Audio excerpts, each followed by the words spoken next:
right, welcome back to Mind Over Emotions, the podcast. I'm your host, Herc. And as always, if you haven't, hit that like and subscribe button. Follow us on Instagram at Mind Over Emotions, the podcast. Follow us on TikTok under the same handle, Mind Over Emotions, the podcast. If you'd like to come and be on the podcast, shoot me an email to mindoveremotions, at gmail.com. Or now you can send me a text message directly to the podcast phone number, area code 702-525-6118. And as always, make sure you have a support system. Make sure you have somebody that you can talk to. If you can't afford a therapist, make sure you just have a close friend or a family member because we all need somebody sometimes. All right, man. Today I got my lifelong friend, like a brother to me. Go ahead and introduce yourself for me, man. What's going on, y'all? My name is JAMAAL Pegues. I'm a father of three. I've been married for going on 14 years. And like Kashawn said, I've known him the better part of most of my life. So yeah, it's great to be on today, bro. All right, man. I appreciate you coming on. And first, how did I not know you had three kids? Yeah, I don't know, man. I don't know. How did I not know that? But you're probably one of those people who don't really post their kids on social media. Nah, not really, man. I don't. But you already. I post my wife on social media all the time, but I don't post on social media a whole lot. Besides, photography work. But no, I don't. I don't really post my. I don't post my family much. Well, my children much at all. Anyways, I really didn't realize that until you just said it. Honestly. Okay, because I was going to ask you, because I do see that you post your wife all the time. And, I will say this too, that I think is dope, the way that you speak about your wife, because I think that in today's society, we need to normalize, you know, what's the word I'm looking for? Basically, like, putting our significant others out there, speaking kindly of, because a lot of times when people talk about their Oh significant yeah. others, they're downplaying them, they're talking bad about them. You usually don't hear about them until like they done did something messed up, cheated on them or Yeah. something like that.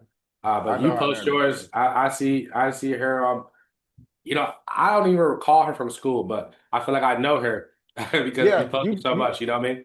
She did go to school with us. She went to school with us. I actually talked to her for a little while we were in high school, and then being a dumb boy, went slid off a little bit. Not like cheated or anything, but we did Yeah. break up. But shoot, bro, I came back to North Carolina probably like 4 years after I graduated, and then like we kind of just picked back up like nothing happened for real. Okay. So you grew up in North Carolina. What part of North Carolina? Oh, you already know. I'm from Sanford, but Okay. I was born in Sanford, but I'm from HCO, and I'll let everybody know that. Harnett County. I grew up in Harnett County from um, maybe like 7 until adulthood. Yep, Okay. Um, where did you go from birth to seven? Where were you at? I was in Sanford. I lived in Okay. Sanford. Yeah, And so I from was born in Sanford. That's where most of my family is from. So my father married my stepmother, and we moved to Harnett County, um, and that's where my most that's where my stepmother's from, Harnett County. okay, you have siblings? Yeah, I got my little sister Danielle. You know Danielle, and then I got three older brothers, Jeffrey, Andrew, and Paul. See, I know your sister. I don't know I don't think I recall the brothers My at all. brothers are significantly older than me. I believe my youngest older brother is about maybe like 12 years, 15 years older than me. Okay. How would you describe your childhood growing up in Harnett County? Bro, it was boring. Like as far as like cause you already know, bro. I didn't stay in the neighborhood like y'all. I lived on like a family compound, bro. Like I was the only boy. Uh, all of my older cousins were at least 3 years older than me. So by the time it was time for me to, be outside with the big boys, they was on the other things, you know what I'm Yeah. saying? So and then I called them Danielle's my only little sister, but you already know Malika and Brianna. They were like little sisters to me too, so I was just always around them. Only time I did spend a lot of time in Sanford though with my cousins. I stayed down there a lot, but man, we lived on a dirt road. Wasn't nothing to do out there, bro. I know you said your dad married your stepmom, so I'm guessing you live predominantly with your dad. I live predominantly with my mother. My real mother went to prison when I was 3 years old. She went to prison for 8 years. She got out when I was 11. Yeah, she Okay. got out when I was 11. Growing up and knowing that, when did you find out that your mom was in prison? Well, I mean, for the most part, bro, I've always known. My for the first maybe 3 or 4 years of my mom being in prison, my dad did. She was right in Raleigh, so my dad used to take me and my little sister up there. It was a little bit different for Danielle because I'm 3 years older than Danielle. So Danielle was a baby when mom went to prison. So the the mom that she knew was, our stepmom, Mary, my mom, mom. But I knew Maya. I grew up with her up until that point. So I still had a really close connection with her throughout, most of my entire life. So I don't. I've always known, but it didn't really change anything for me. Okay, but obviously that's going to affect you. How did that affect you as a kid? When having your mom leave to go to prison? I don't think having my mom go to prison affected me much as a child as it did when I was a teenager, if that makes sense. Because she eventually got out. But so my mom, first time she got out of prison, she was out for a little bit, and I got to spend a lot of time with her. Spent lots of weekends with her. Me and Danielle both. But like I said, it's a little bit different for Danielle. I always had that relationship with my mom as a small child.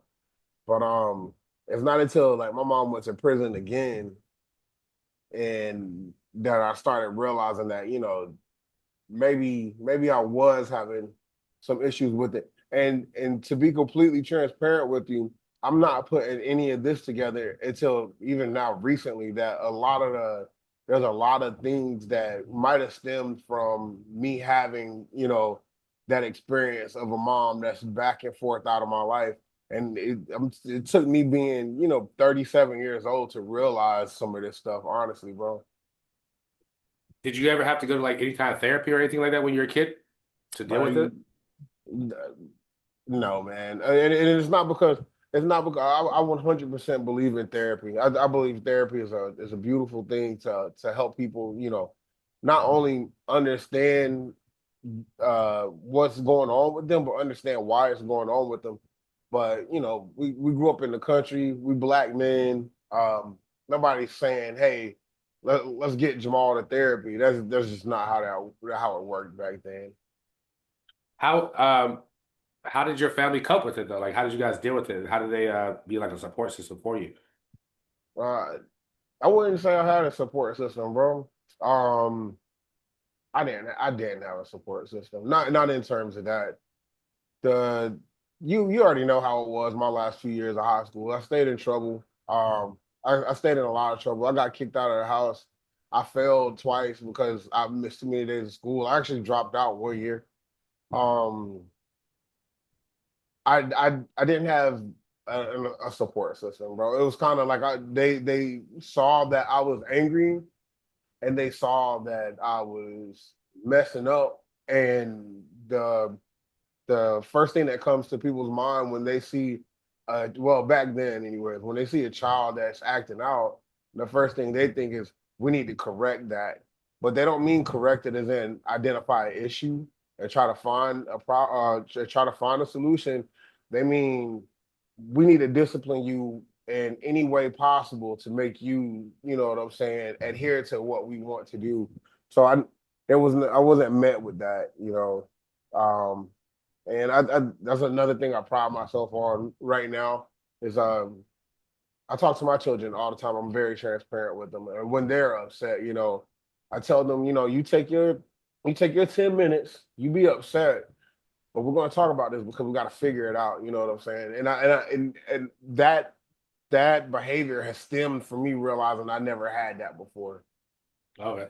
I was about to ask you, like when you were growing up with all the men around that was around you, whether they were your father, your uncles, your older brothers, what kind of message did they send to you about as a man, as a young man, adolescent, man, how to deal with the emotions and the feelings that you were feeling. What kind of That's messages that. did you? That's a fantastic question, bro. And I wanna go revisit the last question because, like I said, I didn't have a support system in the way that I needed it. But Okay. I will say this: I was raised by some extremely strong, intelligent black men. I mean, they they they they busted their butts. They provided. You know what I'm saying? They showed me a good example. The difference is they didn't experience some of the things that I had to experience in my life at that age. You know what I'm saying? So they probably didn't know how to be there for me then because it's something that they've never dealt with. You know what I'm saying? These men have been married 20, 30 years, raised families, you know what I'm saying? Never came from any type of brokenness in a home, you know. So I think it would be unfair for me to say I didn't have a support system. So I'm going to change that to I had people that supported me that probably didn't know what it looked like in real time for me. You know what I'm saying? Yeah, I like that. Um, but what kind of message did they say to you? Like, how did they tell you to deal with your emotions? Like what was the example you were shown? Right. I guess it's just like sports, man. You kind of just suck it up. I remember when I got kicked out of my house. I got kicked out of my house when I was 17 years old. And I was walking down the road with a big garbage bag of clothes because I was going to go. My mom was out of prison at the time, so I had plans on moving in with her. And I'm walking down the road, and my uncle pulls over, and he says, "You messed up." And I'm fuming at that point, like I'm super mad. But like just hearing him talk to me, it kind of calmed me down because I know he's not saying anything that I want to hear, but I know everything that he's saying comes from love. And he told me, he was like, you only got a couple of choices. He was like, you can either suck it up, go apologize, and get back to where you're supposed to be. Or he said, or you could try things your way. He was like, I'm not going to tell you which one to do. He was like, but those are your choices, and you need to figure it out. And being a stubborn kid, I went to go try to figure it out my own. But right now, it was a hard like 6 7 months. It was a hard 6 7 months. But I Would ended you up would you I ended change that up like, situation? huh? Would you change your decision looking back on it now? Would I change my decision? You know what, bro? I wouldn't even go so far as to say I would change my decision. Oh, mwah. I'll come back to you in a little bit, okay? Let me finish this. Sorry about that, bro. My You're my good. son just Fatherhood, got man.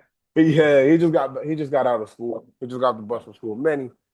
But nah, I wouldn't change that decision. I think I w- I think that everything that I've experienced in my life has brought me to where I am now. And I mean that wholeheartedly. I don't mean that in a cliche manner either. I got cousins that are locked up and call me and tell me that they're proud of me for. In particular, I got a cousin. I'm not going to say his name. He gave me a call one day out of the blue from prison, and he said, he called me Ice. He said, Ice, I'm proud of you because a lot of the SHIT that you lived through, uh, you didn't have to turn out the way that you did, but you did.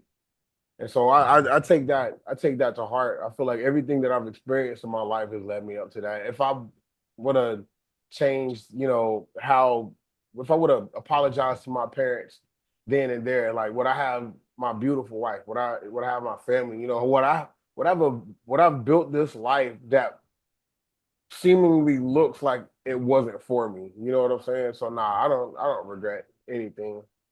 Yeah, because I find a lot of times, man, that there's a lot of people who spend a lot of time running from their past Yeah. because whether it was like abuse or whether it was something they went through in their past, in their childhood, whatever that they don't like, they're ashamed of, or just kind of hurt them and cause trauma, they tend to run from it rather than to embrace it and let it, shape them to be a better version of, the past version of them, Yeah, Uh, man. I feel like the strategy you took is the best one. That's how I'm the same way. Like, we all make mistakes, but we constantly preach this that, it's about learning from the mistakes, but how are you learning if you're running?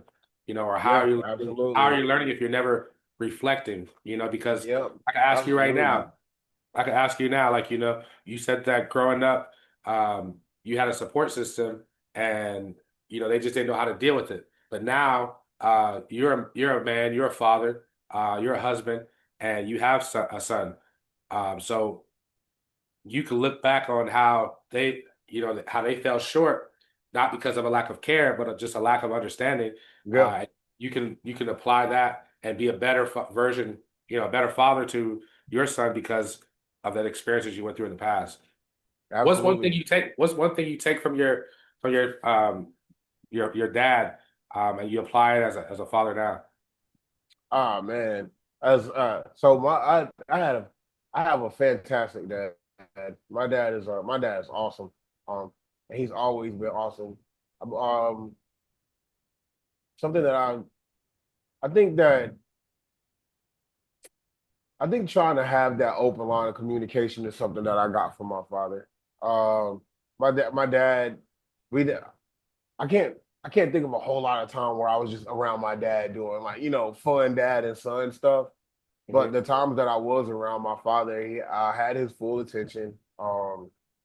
Even when I was in trouble, even if he couldn't understand it, he made an effort to have a conversation. You know what I'm saying? And I think that I've learned that from my father. As Now don't get me wrong, particularly my boys. Oh my goodness, man! I have two boys that are just like me when I was younger. So I have to approach them with my father's patience rather than Jamal's patience. And I Yeah. think that's helped me a lot in growing up, especially my oldest being 17. They get older in teenage years and they start experiencing more, they start experimenting more, and it's like, you know, am I gonna like yell at you for everything, or am I gonna sit here and try to hear you out? So I get to use my father's patience, and then I get to use my understanding of how I was when I was younger and the feelings I felt by not being understood in certain circumstances, and I can put those together, and I can sit there and say, Ziggy, I get it. You pissed off. We're going to talk about this right now, though, and we're going to figure this out. So I thank my father for his patience. All right. So I'm a transition just a little bit. 'Cause I want to ask you a question before I forget it. Growing up in the South, growing up in North Carolina, um, obviously, all over the country, me moving back to the West Coast, I've learned that this is not just in the South, but it's predominantly in the South. It's commonly known that, racism does exist in the South. Growing up as a black man in the South, what were like some things that you were always taught, like, hey, like, this is how you have to move, this is how you have to do. And are those And things still prevalent today? um, I guess some things are still prevalent today, bro. Like the some of the things that we were taught. Like I remember when I was in high school, uh, I was dating a white girl. The entire family is like, "Dog, are you crazy?" And I'm thinking that I'm thinking that they think I'm crazy for liking the white girl. They worried about my safety. You know what I'm saying? Um, but other than that, bro, like I didn't. We were lucky enough to be in the South, but we were also uh on right around the corner from Fort Bragg. I don't believe everybody that went to school. We had every single type of race, ethnicity, culture. We had access to every single type of person on earth, basically. So I think that's a great plus for us. Now, we would have went, 2 hours down the road, it might have been a different story. But for the most part, I think that racism, I was lucky enough to not have to deal with a ton of it. I probably got treated differently because I was black in certain situations, but I probably didn't even realize it because I was, a child. Now, have I experienced some stuff in my adulthood? Absolutely, especially in Deep Harnett County, going towards Lillington. Like I've experienced some stuff. But other than that, bro, I have no complaints about my childhood as far as race goes. Then I was in the army right after I left high school, so I mean, that's another story right there. But but everybody's different cultures. wherever I I was gonna went. say because like growing up, I remember my parents. I remember other adults always talking about like racism, like these people are racist or this. Yeah, But as kids, excuse me, as kids, we didn't really, because like you said, we had so many different like yeah. cultures, ethnicities, like, and everybody got along. Like you had those token like Caucasians at school that would be just kind of a little weird, but they weren't really racist. They were Oh, just kind of nah. like they were just the ones Especially, you thought was gonna shoot at the school. yeah. I And remember that. I remember. Now that you bring that up, I remember one time at Western Harnett, man. It was about to get like crazy. It was a black girl at a vending machine, and you know the type, the guys with the big belt buckles. You know what I'm saying? They came up to her and said something. She started mouthing off to them, and then like they called her a B word out of nowhere, bro. It was like every country boy from Harnett County was behind this guy, and then every black person from Harnett County was behind this girl. It looked like it was about to be wild, man. I'm talking about like at least 70 people. But that they somehow de-escalated that, but it was crazy, man. It was absolutely wild. yeah, I just don't remember too much like like, where it was like one of those things where it's like, oh, you couldn't play with this person because they're Oh, white. nah. We never had that. Uh, And I had white friends who their family would let me come over, we'd hang out, yeah, spend the night, but then like when it came to like adults, it'd be a little different. Um, yeah. Now let me ask you this: when you joined the military, 'cause I heard you say you joined the military, how much of it? First, what led you to join the military? Um, I joined the military because I couldn't go anywhere else. It was, bro. I hate telling this story, but my when I graduated from high school, I originally went to the graduation to support my cousins. You remember the twins? I Hmm. went to go support them for their graduation. I didn't think I was going to graduate. I had already figured I was going to go to Job Corps, bro. So I'm sitting in the bleachers with everybody, and they call my name, JAMAAL PEGUES. Everybody in the bleachers turn around and look at me, and I'm like, dog, I'm just as surprised as you, bro. It was absolutely wild, man. But after that, I realized that hey, I did graduate, so now I can either go to Job Corps or I can go to the Army. Uh, I was still recovering from being a bad kid. The day that I was supposed to go to Job Corps, I went to go hang out with my with the homies, B and John, and I got home like 4 o'clock in the morning, just like hammered. And my mom came and knocked on the door. It was like, "Yo, it's time for you to get up. You gotta go to the bus station." I leaned forward. I was like, "Look, I'll just go to the recruiting office this tomorrow." I said, "Nah, I'm not going to Job Corps. I'm gonna just go to the recruiting office. I don't feel like getting up." And that's how I joined the army. I don't got no Patriot You only story. joined the army because you didn't feel like getting up to get on the bus? That is exactly the only reason I joined the army. I have to And ask you this. thank God I joined the army, bro. You said thank God. Yeah, Why you say absolutely. that? Because it sounds so cliche, man, but the army literally made me grow up. The army made me grow up extremely quickly, bro. Um, and I don't want to like it's not like some brainwash type tactic. It's just the fact that seeing being the army teaches you real life real quick.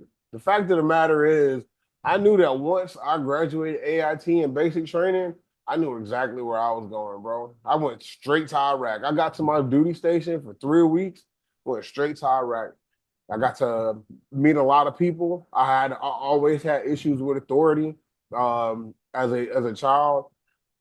That doesn't exist on army. You can't have problems with authority, or you don't have a way of life. You know what I'm saying? So that's another thing. And then I got to meet so many different leaders that really confided in me.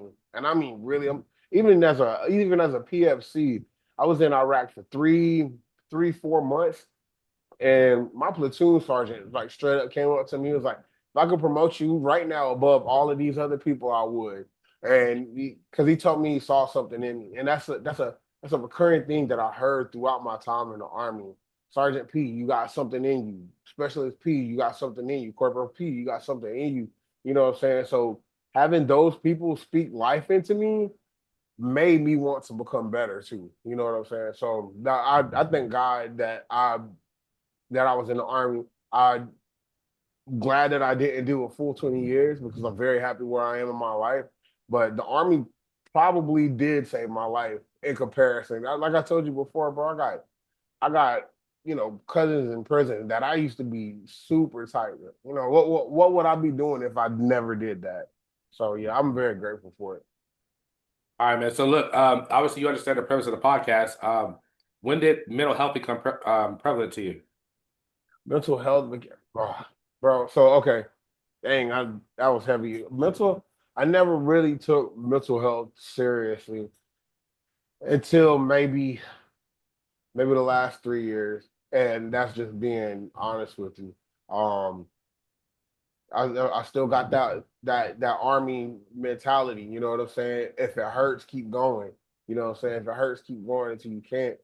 I think I I never thought that anything was wrong with me until one day, bro. I don't know what it was, and it's crazy because I've had a couple of episodes before, but about 2 3 years ago, um, I had left my studio to go to Walmart to grab some batteries for some camera triggers, and I'm sitting in the parking lot, knowing what I'm there for, but I cannot get out the car. Like I cannot bring myself to get out the car, and then all of a sudden, I just felt like I don't know how to explain it, but I just knew I was gonna die. So I'm sitting in my car and I'm like bawling my eyes out and I'm not understanding. I just feel like, yo, something bad has happened to me. I feel like the entire world is like crushing in on me. And I didn't know who to call. I called the suicide prevention hotline. I hung up. I just sat there and I sat with myself for that entire terrifying time, bro. And then like the entire day just got away from me. I woke up the next morning and I was like, that's not normal. You know what I'm saying? I had nothing happened to me for that to occur at that moment. And I was like, so it's got to be something deeper. You know what I'm saying? 'Cause nobody just feels like the world is coming to kill them out of nowhere. I don't do drugs. You know what I'm saying? I wasn't drinking or anything. It was just it was a terrifying moment for me, and it made me really step back and say, "Yo, all right, Ma, like there's something going on. You probably need to figure it out for real." Um, when it comes to being a father and a husband and a man of the house, right? You're the leader of the house. How important do you think? How important to you is it for you to have your mental health in check? I think it's extremely important for me to have my mental health in check. And I don't mean having my mental health in check for the show of it either. I mean like really, really feeling like I'm okay up here because I can put a mask on all day, but you know what I'm saying, if it's not really feeling good in here, then there's only so much that I can do for my family, you know. And even now, man, there's some times where I do get overwhelmed, and I talk to my kids about it too. I try my best to be very upfront with my children, so I don't snap. You know, it's hey, I'm a little overwhelmed right now. Let's revisit this in about 30 minutes, you know, or I talk to my wife. I say, babe, uh, right now I just don't feel the greatest up here. You know what I'm saying? And I have a gracious wife, so she understands when I need to take a couple minutes to just breathe, you know. But I think it's imperative that it's the whole cliche line, bro. If you can't take care of yourself, who can you take care of? You know? And so I honestly I feel that way for sure. Now, with that being said, how important is it for you to check on your wife's mental health and for I her try to have? But hey, look, man, I try to. I think my wife probably gets annoyed with me sometimes because my wife is like, I don't know how to explain this, bro. She's like the feminine version of stoicism. Like, I'll be like, she'll get like a whole week of like just straight up running 100 miles an hour doing this, kids work. kids work, you know what I'm saying? And then like she'll come home and then she'll sit there and I'll be like, yo, are you okay? Like, are you okay? And I asked her this so often, I feel like sometimes it gets on her nerves, but I'm genuinely trying to find out if she's okay. Yeah. My wife is probably one of the most mentally resilient people I've ever met in my life. The reason why I asked that is because, like when you get married, right? You obviously this better than I do. You guys become one, right? And so like Yeah, when you're not you're the leader and when you're not at home, obviously she's the head of the household and everything has to flow smoothly, correct? yeah, Um, so when dealing with the children, if we have a positive mindset, right? We have a healthy mental health, healthy space. We're able to, raise our children in a positive way, right? And so I feel like personally that it's very important for you to, not you, just you, but like men to have, our mental health in check because when we do, like sometimes I deal with my kids, right? And I'll be stressed out and I'll notice like they'll do something normal and then I'll react a certain way. But then like when I'm stressed out, like I might raise my voice at them. And yeah, then I have to catch myself and ask myself, like, why are you raising your voice at them? Like, like why are you raising your voice? Like, why are you yelling? Because, they're not doing nothing different, but yeah, if we can, like even the name of my podcast, Mind Over Emotions, right? Like, that's parenting through emotions versus parenting yeah. through, just the desire, the love for your children. So Absolutely. that's why I was just curious about that. Now, how do you bridge the gap and then also draw the line with having an open relationship with your children, but also making them understand like, hey, like, you can talk to me about anything and we can be cool and the house can be, smooth, but I'm still your dad, I'm still your father, and this is my house, so you gotta respect it. How do you, do that? I think I don't believe that there is much of a gap to bridge, to be honest. Um, my children, my children understand that they can talk to me, and just like what you said, bro. There's days where I might, raise my voice, but I've also made it a point to be able to communicate with my children, and even if communicating means that I'm apologizing to them, I've learned how to apologize to my children. And I think that being able to talk to them in a manner where they feel comfortable enough to approach me with certain things or they know that I am at least, mature enough to realize when I was wrong, even when talking to a child. I think that has helped out a lot in our relationships in general. Now, don't get me wrong. I have to go in there, get your butt up, clean the room. You know what I'm saying? But them, I think that they've built a respect for me based off me having a respect for them and a genuine love for them. Because like Mm. I don't go through my kids' stuff. You know what I'm saying? I don't micromanage anything that they're doing. But I believe that my children respect me as their father and someone that they can confide in. So yeah, I believe that it all just comes in together for us, honestly. Mm.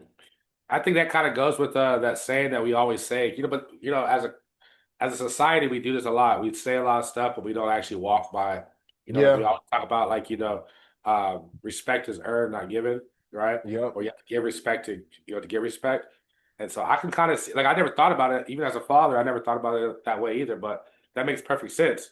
I That was there. I like still gotta let them know sometimes. yeah, But yeah. as far as us having a relationship based on respect, I think that's probably the biggest thing about it. And plus love, man.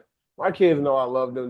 They know I'll do anything for them too, man. So that's what it is. Love and respect, and that's all I can ask for from them. And they're fantastic human beings, bro. Oh, I have to ask the elephant in the room, man. Growing up as a black kid, right? Obviously, the stereotype and the stigma is that, we got whoopings, right? Yeah. But today's society, they look at whoopings as well, besides the fact that how the government looks at whoopings and spankings and stuff like that, these kids these days are very bold. Like I'm pretty sure, like when you were a kid, you probably never thought to call CPS on your parents because you Oh got whooped. nah, bro. Absolutely not, bro. But You these know kids will what, call. man? So I mean, I'll start by saying this: we don't spank our children. We never spanked our children. I'll probably my oldest has probably got spanked maybe twice in his entire life. Now, when they were kids, like like 3 years old, 3 years and younger, we pop their hands when they're doing stuff that might be dangerous. But we don't spank our kids. We do punish them. And it's kind of easy to punish teenagers, bro. Like if they don't got a phone for a week, oh my God, it's the end of the universe for them, bro. But also we don't spank our children because we got spanked. My wife has this running joke that kills me, bro. Like we'll be like walking on a hike or something, and she'll find like a branch that's about this thick and this long, and she'd be like, "Yo, my mom would have whooped us with that," and I'm like, "Yo, like relax." But no, we don't spank our kids. We punish them in different ways. We deprive them of things that bring them joy. Their video games. Their I threatened to take my son's door off of his off of his room one time for having he was having issues in school. Cleared right up, bro. Like we're not gonna physically, and that's not against anybody that does spank their children. How people discipline their children is how they discipline their children in their household. But we've also never really had the need for it. We don't have our children are relatively mellow. Like my oldest, super chill kid. The we don't have a hothead Yeah. and then the type of trouble that our kids get in isn't like, oh, they curse the teacher out type stuff. You know what I'm saying? The type of trouble that my kids get in is, yo, you didn't clean your room, or you left your homework at home for the third time this week. You know what I'm saying? And none of that warrants, me spanking them. So nah, we don't spank our kids. Okay. I'm glad you made that statement though about like how a parent chastises or disciplines their child at their home is totally up to them because Yeah. whoever's watching this that one side's going to agree with you and then the other side's going to say, well, what about these quote unquote, and I don't like using this terms, but what about these YNs out here?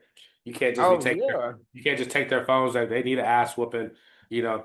Oh And yeah, bro. And like I said, how people raise their children is how they raise their children. Like I said, we've just been fortunate enough that we don't our kids have done nothing that's ever warranted something like that. You know what I'm saying? But I 100%, like I'm not one of those people that's like, oh, I'm glad I got my butt spanked, but like I'm gonna be completely honest. A lot of the shit that I did probably deserved ass whooping when I was their age. You know what I'm saying? So now I don't feel any way type either side of it. I just know that this side works for us, and that's what we do. well, um, what's your thoughts on masculinity? Masculine. And it's funny, bro, that you brought that up because I'm doing a photo series on masculinity in different forms. And I'll be starting that next week. Masculinity looks like a lot of things. When the first thing that pops up to my mind when I think of masculinity is I think of my father. My dad has this crazy ability that even before like the YouTube age or whatever, my dad, if there was a problem, my dad could somehow figure it out. No matter how long it took him, he'd be able to figure it out himself. So I think that takes that's a type of intelligence that I automatically associate with masculinity, being able to solve problems. You know what I'm saying? And I think that's probably the biggest thing that I think of when I think of masculinity. I also think of being a protector. You know what I'm saying? I'm not saying you everybody should look like Triple H or The Rock, you know what I'm saying? But being able to say that if something were to happen, that you'd be able to step up and step in protection of your family, your loved ones, your friends, you know what I'm saying? So uh a certain type of intelligence, that being a protector, being strong mentally and stably. And I think that now that we're starting to grow more into this mental health being at the forefront of a lot of things, which is amazing.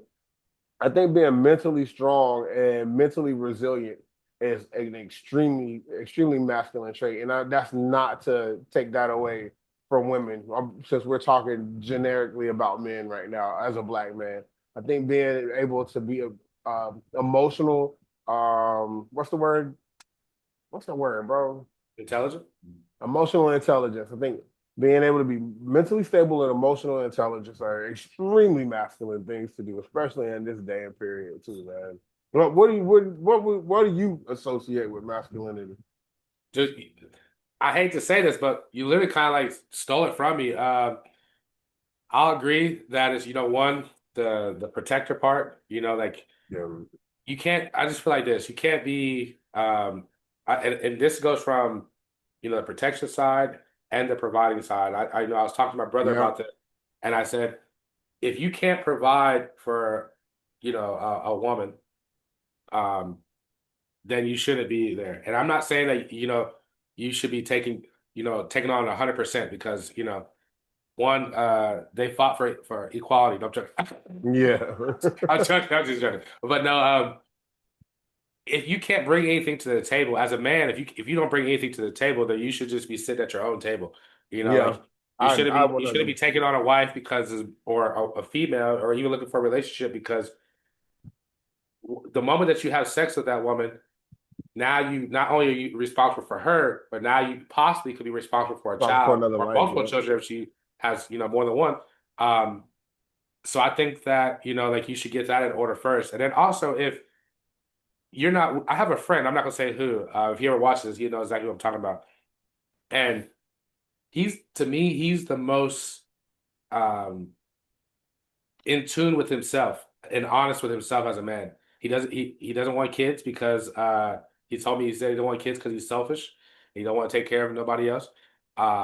He doesn't date nobody else because he likes his money and he don't want to be, so it's like yeah, I I think that that's going to eventually lead to him being alone when he's older. But hey, at least he's not out here, dragging people alone. So yeah, that, I yeah. think that you should be able to masculinity is being honest with yourself first. Most Oh important, yeah, being that's 100% good. honest with yourself. Um, being able to, you said, provide and protect, and then also being able to express your emotions in a healthy way. Yes, I think that's yes, the most, like you said, emotionally intelligent because a lot of times our partners, and I only can speak from the man to the woman, not the woman to the man, but I think that a lot of times our partners, they could be a better support system from us and they could be, like have healthier relationships and healthier responses to us if we would understand how to express our emotions towards them. yeah, A lot of times we hold things in, we don't tell them anything, we try to act tough, act macho. We don't talk to our friends because half the time our friends aren't even our real friends. They're yeah, just people who associate with us. And then what happens is we ended up crashing out. And then who gets the brunt end of that crash out? The people who live in yeah, your yep. household, your wife or your People children. that, And if you could just sit down with your wife or sit down with your girlfriend, and just say, hey, babe, XYZ is going on with me. Don't worry. I lost my job. Don't worry. I got some other things. I'm gonna try. I'm gonna do this. Somebody told me one time on this podcast. They said, um, it's not about what you're going through. It's about what you plan on, what you're gonna do to fix it, right? Like a woman doesn't want to hear. She doesn't mind hearing that you lost your job. She doesn't mind you crying about it, yeah, but how long are you going to sit around and cry about it before you get up and do something else? that's a fact, bro. That's a fact. And I That's think that once, as men, especially black men, I think that once we are, we get rid of the ego and embrace true masculinity, because I think people sometimes confuse the two.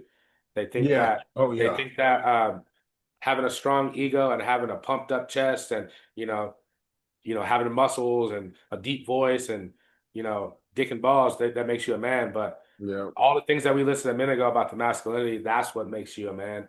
And once you can figure out the difference between the two, I think we'll be better. So, um, what's going to ask you? Oh, obviously you said that mental health just became relevant to you like 3 years ago, right? yeah, But we've always known about mental health, correct? yeah. So, in what ways has mental health changed? Like your outlook on mental health, how has it changed in the last, from the time before when you're younger and now that it became relevant to you? I think that now when we were younger, I was okay, that's crazy. I was diagnosed with severe depression when I was about 14 years old. And me thinking about that right now makes the situation even crazier because my mom had took my stepmom mom had took me to that to that appointment. Had a doctor tell her that I suffered from severe depression, got in the car and dismissed everything that the doctor said. You know what I'm saying? So just like certain things that people didn't take certain things seriously back then.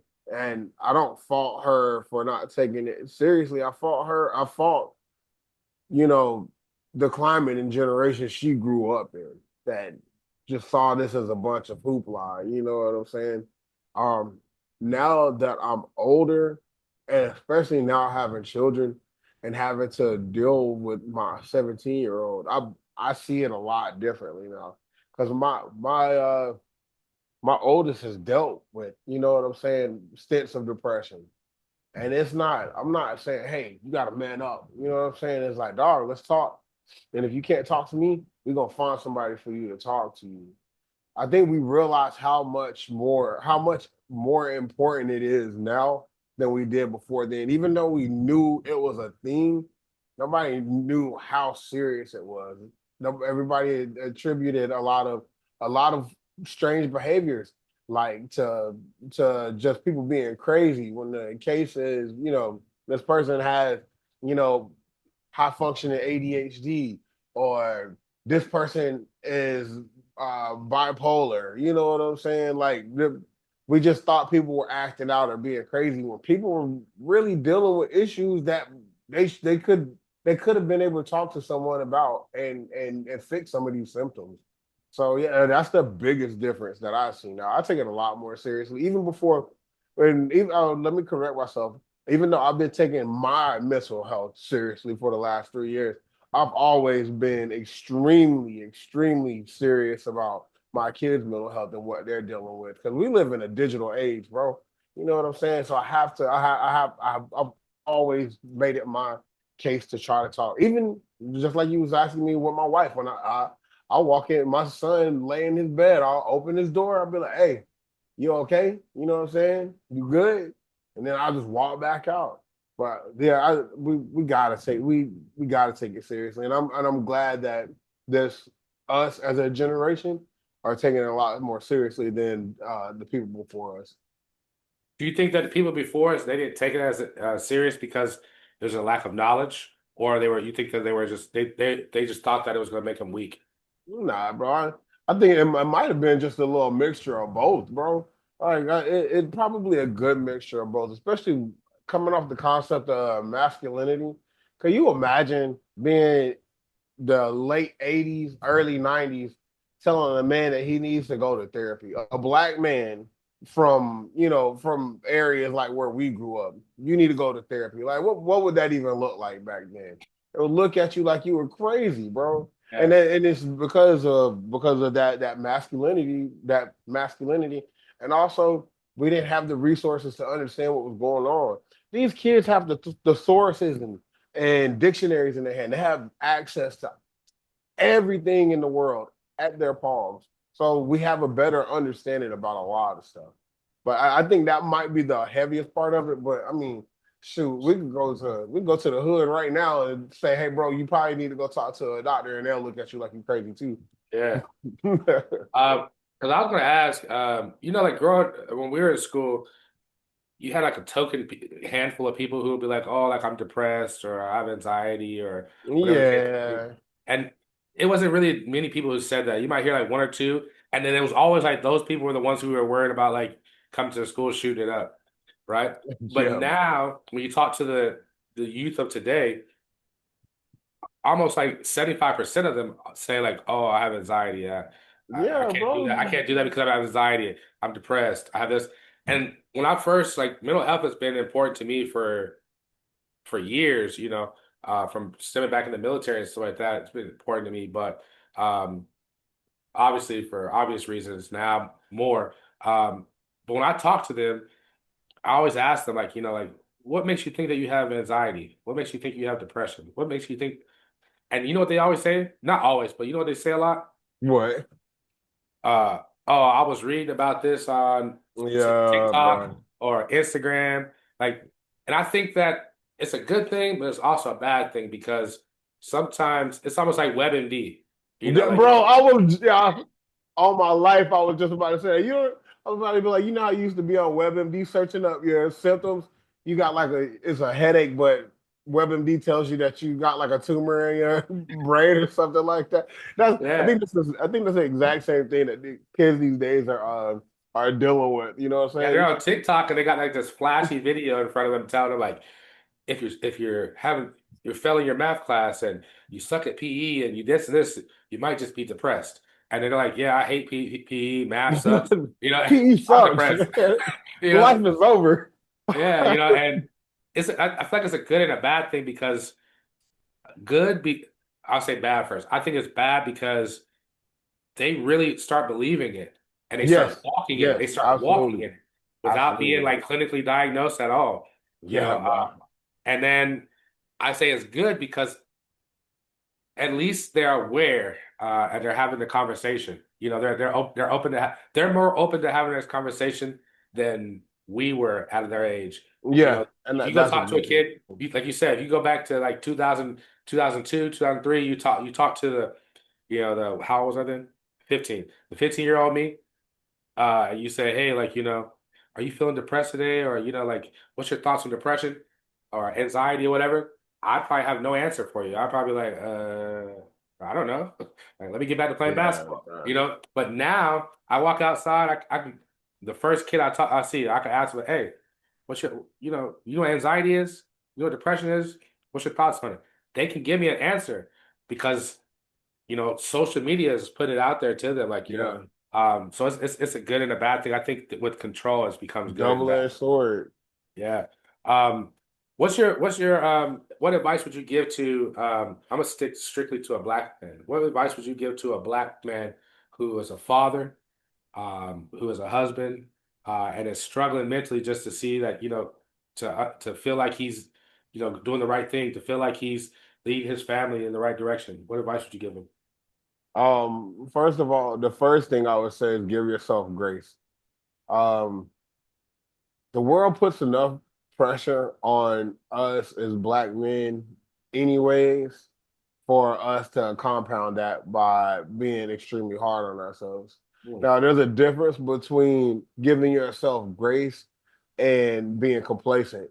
You know, there's a huge difference. Complacency means that you're happy with where you are, even though you could do better, but you're choosing to stay where you are. Giving yourself grace means that I have every intention on growing, but I'm not doing it as fast as I want to, but I'm still making the steps towards it. And I think there's a lot of complacent people. There's a lot of complacent men in the world. You know what I'm saying? Um, I've I've recently learned to give myself grace on certain things. I've always been extremely hard on myself about after in adulthood, I've been extremely hard about myself on reaching goals or getting things done. And it took my wife telling me like, look, bro, like I get that you want to do this, but like look at all you've done so far. You know what I'm saying? And that allows me to give myself grace. All right, bet I have done this. I still want to do this. I'm just going to pace myself a little bit more, give myself realistic expectations on this. I know I can get to it. It's just not going to happen tomorrow, and that's okay. You know what I'm saying? So I think that's the biggest thing I can say is be able to give yourself grace without being complacent in where you are. Okay. With that in mind, what kind of coping mechanisms or coping strategies do you take when things get tough for you in your life? When things get tough for me in my life, bro, It's Not your crazy. wife, your life. Yeah, yeah, with my life. Yeah, yeah. Okay. I might have said wife, but I meant to say life. But when things get tough, Kashawn, I don't know how to say this without sounding like the most pessimistic person in the world. Me and my wife, for about 4 or 5 years, we've always been good, but we kept coming up to circumstances in our lives where it just felt like nothing was ever going to get better. We got to the point where we became numb to bad things happening to us. Like it, uh, my wife, like I totaled my wife's car, a couple years ago. My daughter was in the car with me, but she was completely safe. um, any normal couple would be like, "Oh man, we gotta figure out what we're gonna do." Like I went home, I sat on the couch, we looked at each other and just leaned back, bro. Because we were so used to having bad stuff happen to us that it became second nature, And that sounds crazy, like I was the most unlucky person in the world, but bad stuff doesn't bother me that much. I'll be pissed off for 35. I'll yell, I'll scream, I'll curse out the entire universe for 35 minutes. And that's my cope right there. Because what now, bro? You already the bad thing happened. It's either I'm gonna sulk or I'm gonna figure out a way to get past it and get to the next step. So my coping mechanism is I curse the universe out for 35 minutes and then I just figure out what to do next, bro. Okay. The last question I'm gonna ask you about kids, and then we get to our closing of this. Um, Obviously, we look around and we see these children, a lot of these kids, like I said earlier, I hate to use the term, but the YNs or whatever. Yeah. And I don't like using that term because it's not just black kids that are doing it. Yeah, Uh, yeah. but all these, young adults that are out here, just causing havoc in the streets, like, shootings and all this stuff, right? What do you think would be the first, like, let's just say, first three steps that, as a country, that we would have to do to kind of like rectify the situation? Man, that's a pretty tough question because the fact of the matter is that a lot of these troubled children's behavior is a reflection of their raising and the parenting of these young troubled children is a reflection of those parents being raised a certain way as well. You know what I'm saying? Stuff like this is generational. You can't heal a generation or you can't heal generations before that person. So I think that the first step would be to figure out what happened to this child to make them become that way. Figure out why this child feels they need to be in certain spaces, doing certain things, and then rehabilitate this child. You know what I'm saying? Like talk to them, figure out why. Help. Matter of fact, don't you? We shouldn't figure out anything. We should be helping them figure out why they feel like it. Once they can identify a reason that they act a certain way, that's the only thing that'll ever change behaviors. They have to understand it because us telling them something, I could tell somebody that studying is great because you can get into college, and that might be true, but it's the why. You know what I'm saying? Because you could go to college to do the X, Y, and Z. You know what I'm saying? College isn't the final destination. There's other things you need to understand why. And I think that's extremely important. Letting these kids understand why they feel a certain way or how they let them feel in a certain way allow them to behave in a certain manner. Yeah, emotional. Basically, just finding emotional intelligence, teaching emotional intelligence to children. Because the reason why I asked that question, I have never asked that about that really on the podcast before, but I was sitting here thinking, and I was like, this generation, these kids, they're committing adult crimes, Yes. and these court systems is giving them football numbers. Yeah, Like bro. it's almost like the judge has watched football the night before, and he just thinking of the last penalty he could think of and giving them years. He's like, oh yeah, Yeah, fourth and man. 25. All right, you got 25.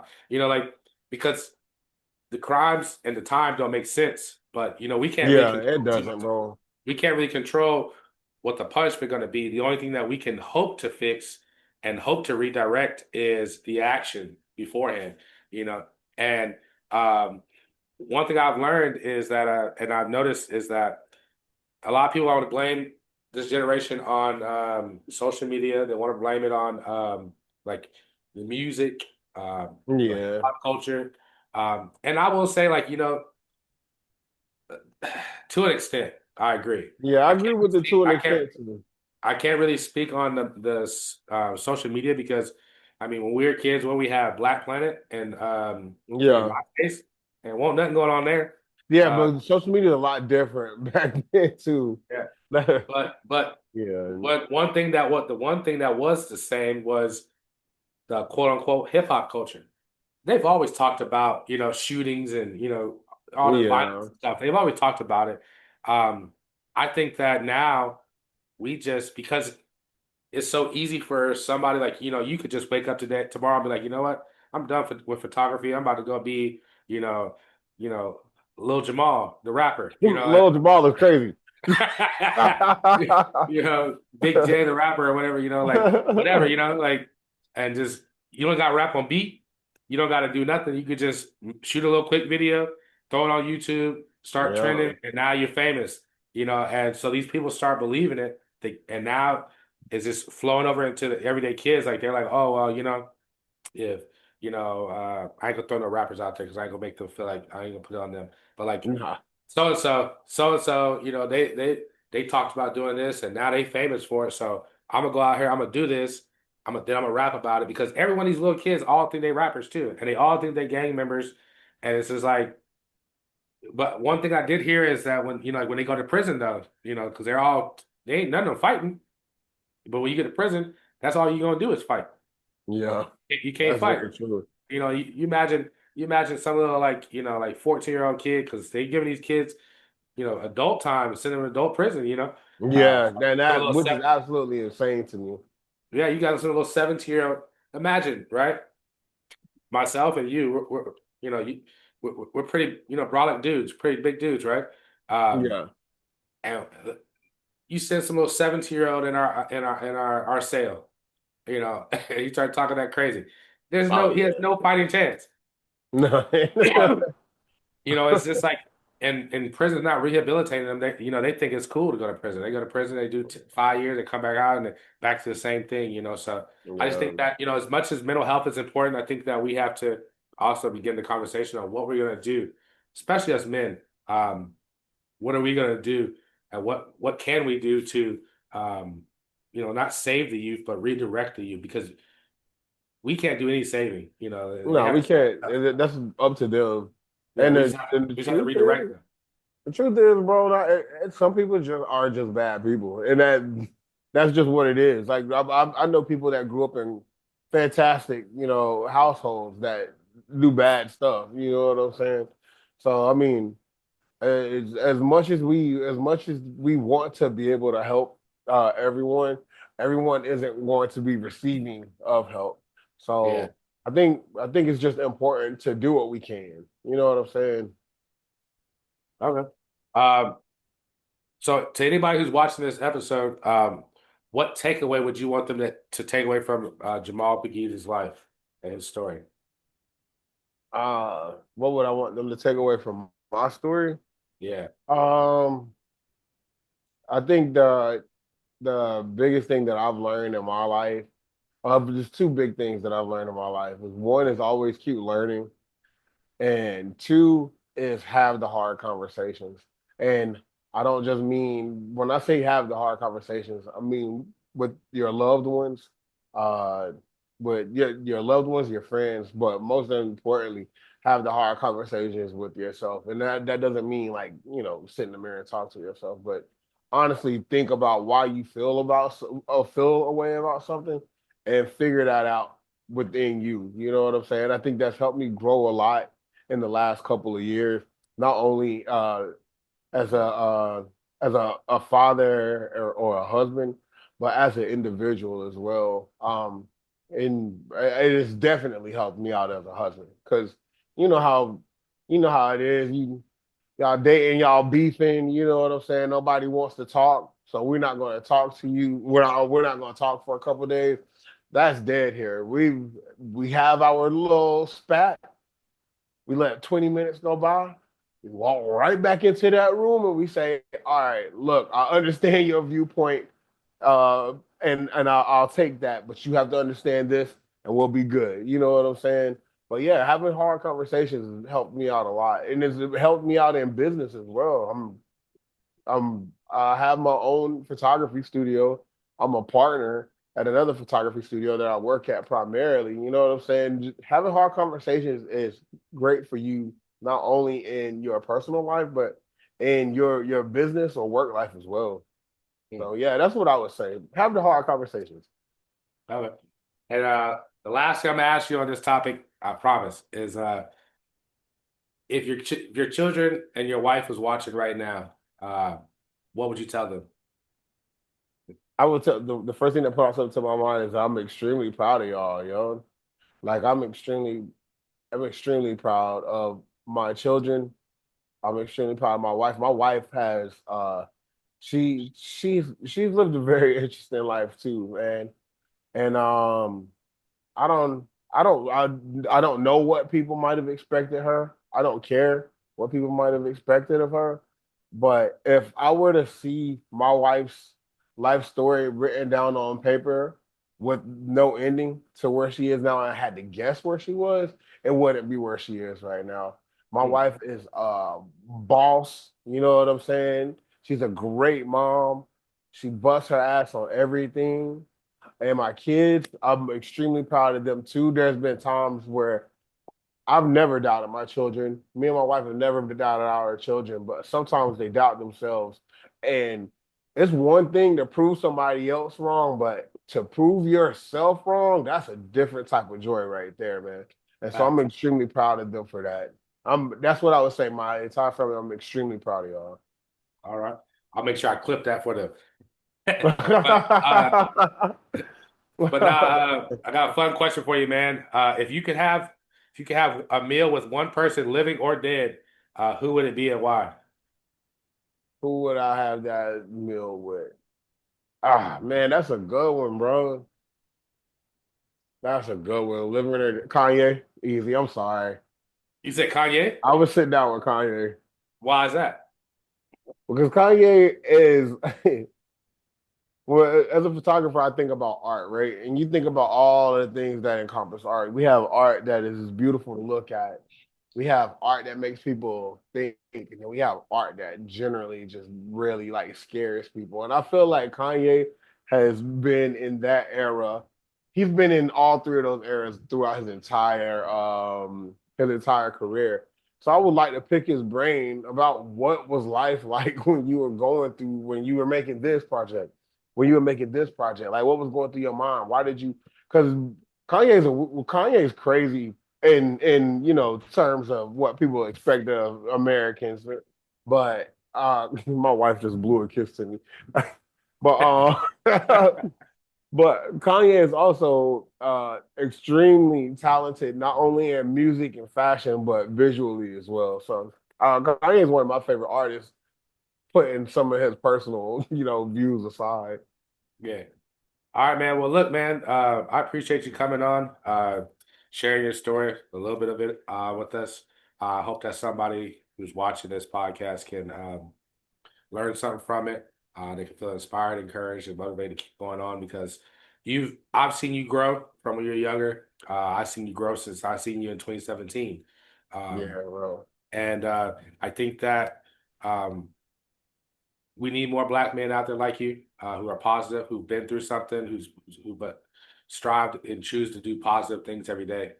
Choose to show up for not only themselves, but for their children and the people that they love. So, hats off to you for that, man. Um, what do you think about the podcast?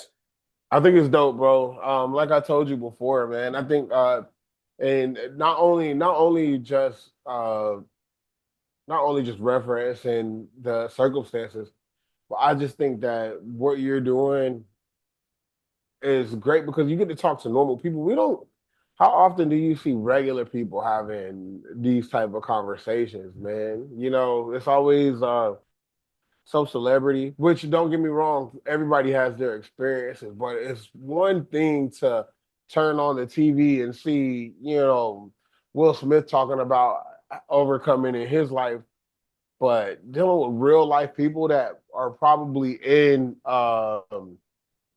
your direct radius, you know what I'm saying? Somebody that's living life like you are right now and seeing how they were able to overcome stuff and deal with it. I think that's a blessing to be able to see it because it doesn't seem far-fetched. If if Jake down the street made it through, there's a chance that I can too. You know what I'm saying? Dude, look, So, and then you just dropped the mic because since I started this podcast, I've literally told people that like that's like the premise of my podcast. I've literally said, like, I ask people when I'm talking to them about the podcast, I tell them, I say, like when you're having a bad day, do you go look at like Beyonce and like what she's going through? Like, no nah. shade on her, like no shade on her, but Yeah. she got billionaire problems. We can't Yeah. relate, but seeing like, like if there's a black male out there, right? Or just a man in general, he's out there and he's having a bad day and he's just scrolling through YouTube or Instagram and he sees us talking and you know, something you say or something I say, he can relate to it because we're just everyday people who shop at Walmart and Whole Yeah. Foods, like we're A not. reflection of him. Yeah, we're somebody who is living a similar life to him. You know, Yep. maybe we're where he's trying to be, or maybe we're in the same boat. But it's more relatable. Plus, also, um, just as the person on the podcast, like yourself, that coming on, you know, people are going on podcasts every day. When's the last time somebody asked you to come speak on their podcast? Exactly. Uh, exactly. My point is like we never have a platform to speak. So Yeah. what about the everyday person who needs to be because not necessarily saying you, but like, there's people who have came been on the podcast and they've told me it's like, hey, like, you know, even if this never goes out, like it was just good to talk. Like it was good to, to Yeah, sit for down and sure, talk. bro. Sit down and have a Absolutely. positive conversation that don't revolve around, oh, you're trying to get with me or, whatever the case may be, like some Yeah. drama. It's just a healthy conversation about the things that we've been through, things that's going on in life around us, and just giving, because sometimes, you know, um, people don't think that their opinion ever matters, right? And Yeah. this is your chance to give your exact opinion. I never once did I argue with anything that you said, you know. I just Yeah. let you say what you say, even if I mean, there's not. I can't think of one thing you said I didn't agree with it. But I mean, there's been people out here to say stuff, and I don't agree with the things that they say. And Yeah. but that's not for me to agree with. It's for me to try to understand why they feel that way and why they think that way, and then maybe, just maybe, in life I might run into somebody else who thinks that way, and I can understand them better, and then Yeah, or absolutely. you know what I mean. So. But look, man, like I said, I appreciate you coming on and sharing your story. Uh, at this time, man, I'm about to be on JPEG's TV. This is part of the episode. This is part of the episode. I don't even think I told you this.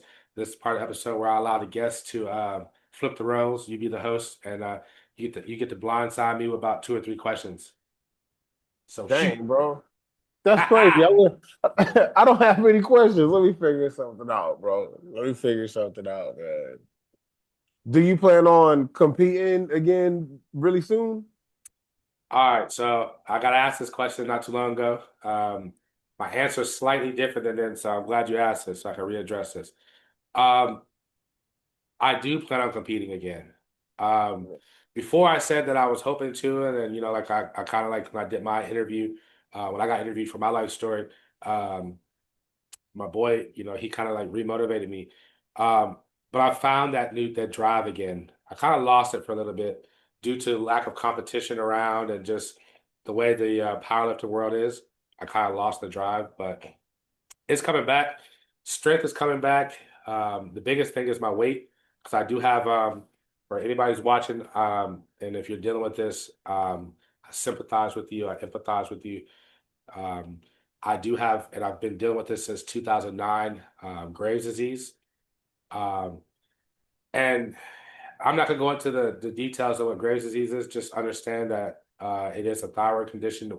And if you understand your thyroid, it controls pretty much everything you do from your physically, emotionally, to everything, sex drive, to strength, to weight, to vision to hearing, being sick all the time.